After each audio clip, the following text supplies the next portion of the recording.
What's up, everyone? Now, this is a very important life skill I'm about to teach y'all, but it's important to me and it should be important to you guys. I'm going to teach y'all how to play ping pong. Now, these are the basics. I can't teach you the whole thing because, we don't have enough time. But mainly, I'm going to teach y'all how to play the sport as best, or even brush up on it if you already know. Because, we all need to know at some point. This is a life skill. This is people's livelihoods we're talking about. So I'm going to teach you all how to do it. Now, what we're going to start out with is first we're going to start with the stance. You got usually the stance should like basically in tennis, both feet out. And then, so this helps you center yourself so you can apply more power to your serve. This is basically what you do in tennis, except you're playing with a paddle, so you got to ease up on the power a little bit. Because I don't think that you can just hit without your bat. Because tennis is designed for airflow, but this isn't. Like a tennis racket, this is not a tennis racket, this is a paddle. And so first, I'm going to teach you all the serve. Now, a serve in ping pong is a little bit different than it is in tennis. In tennis, I would usually do hit on his side, but when he's receiving it. But that's not exactly what you should do in tennis.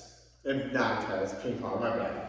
Anyway, you should serve on your side first, and then you bounce it off your side and onto his side. Now, I know it's kind of unorthodox, but this is how they do it in other countries and other tournaments. This is the main serve people accept as the main serve of ping pong is this. Now that bounce on my side, but you gotta put a spin on it in order to apply more power on it. But that's just the basic of what you gotta do. You gotta hit on your side and then that side. But enough of that.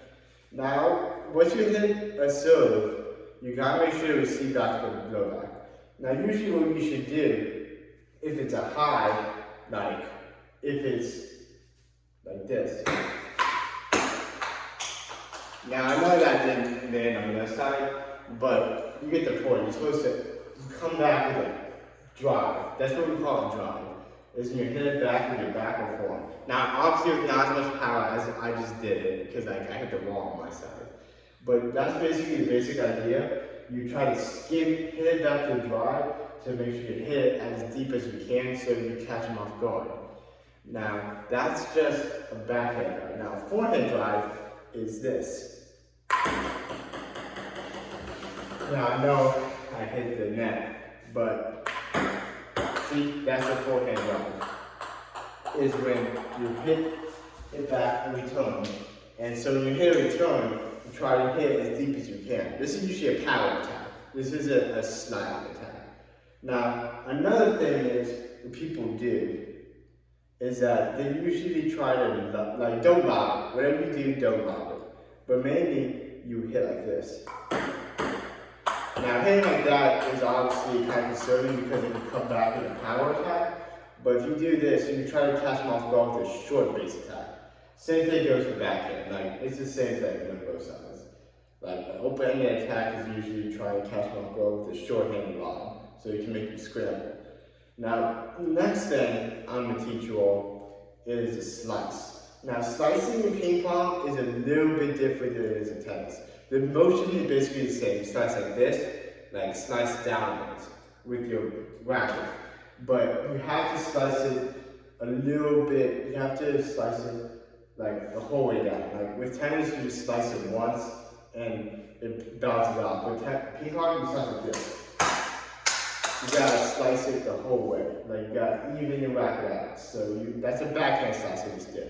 Same thing with forehand slice. You gotta slice like this.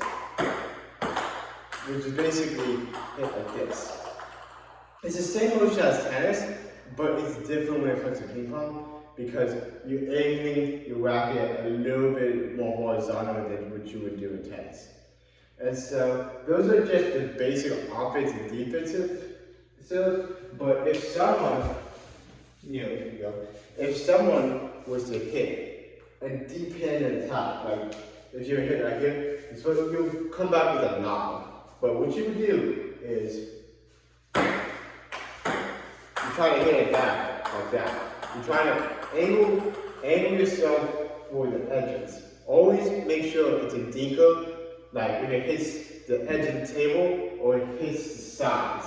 Don't ever try to lob it back. Like that was almost a lob I just did, but don't do that. You gotta angle it for the sides when doing that. Make sure you make your opponent go side to side. Otherwise, he's gonna keep hitting. If you just hit his center, he's gonna keep hitting it back and forth. Now these are basic maneuvers. Like if you play tennis, you should already know this. But for everyone else out there, those who don't know, don't hit his center because he's gonna keep knocking it back.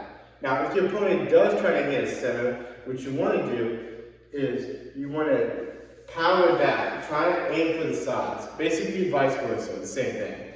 So all of that. Next thing you gotta do is you gotta know like the power attack. Like I taught you a drive, but sometimes you can slice and drive at the same time. Like it's very hard, but like if you got enough angle on it, you could theoretically, just slice it back and power attack at the same time. Now this is very like, you gotta wait for the right moment to do this. Otherwise, you can easily hit the wall or you can easily just hit the net. Because like, it's very hard to do this. Here, I'm gonna show you all.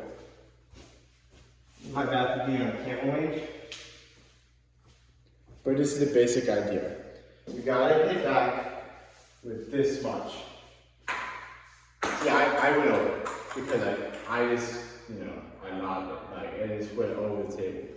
But that's basically what you gotta do, is you gotta, like that, right there, that was pretty good. So what I just did there is a slice drive attack. It's very hard to counter, so whenever you, try to do that, because that will catch your opponent off guard and usually guarantees you a point in the game, because every point counts. Like, even the stuff that doesn't count, like the dekers and that going out, you gotta make sure you get all the points you can in order to make it a win for you. And if you hit the net during the serve, it's okay because you get a second chance, like same as tennis. But if your opponent is winning, if you hit a serve, because some people, it's different in ping pong. Because in the official rounds, some people or some regulations won't allow you to make up a serve where you hit the net. So that can cost you a point just by hitting the net with the serve. So try to be careful on that. But anyway, that's basically the general idea on what you guys want to do. Because defense and offense in ping pong, you can combine everything else with basically offense and defense can be interchangeable, like drives and slices and pushes. Pushes are what you should do if your opponent goes strong on the offense. Don't ever do a push as your primary attack, because otherwise your opponent will just destroy it. So you gotta be careful with that. Now this is different from tennis, is that you gotta keep it, you gotta keep going side to side. Because tennis, you of course got footwork is important in tennis, but with ping pong, always make sure to launch at attacks. Because even though if some balls look like they're going out, sometimes you can salvage them before they even hit the ground. And so you can hit air balls. If you get lucky, you can just hit air balls. So basically, this is basically what you should do. That's what I did. So I hope you all appreciated this. And I've been doing this for a while now. And I'm kind of rusty myself. I haven't played ping pong in a while. But this is one of my passions. And I think I should get back at it too. And you guys should too. Anyway, see you all.